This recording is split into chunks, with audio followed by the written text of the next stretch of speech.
For the church fathers, for the founders of Christianity, the first and most important purpose of marriage and sexuality was to produce children. Every single branch of the church for 1900 years affirmed that children are a blessing and that we have no business seeking to say no to God's blessings. Yet today, we live in a culture where there is no fundamental difference on the issue of child prevention between the Church of Jesus Christ and unbelievers.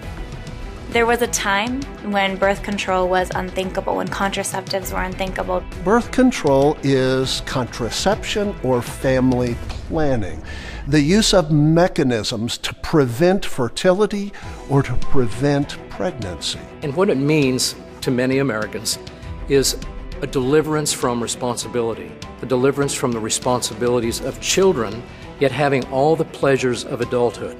Birth control, now more a cultural term than a medical term, was coined by Margaret Sanger. Margaret Sanger was a committed feminist, committed to eugenics, that is the slaughter of those who she perceived to be a lesser race. Margaret Sanger had succeeded in reframing the debate so that opposition to birth control and abortion was seen as a Catholic thing, not Protestants. Protestants were for liberty.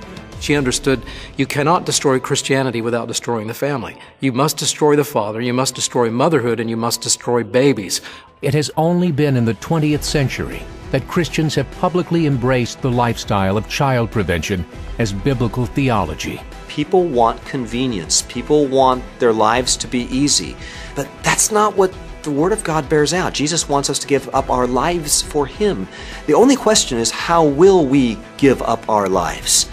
There are a million ways in which the serpent has gotten the church to think his thoughts after them. This is one of those places where we are fed in our selfishness and viewing children as a burden. But the core of the issue remains: is there a man-made authority to actually inject control over the processes that God has put into place? When there's a difficult issue, a hard question, go look at the history of God's people.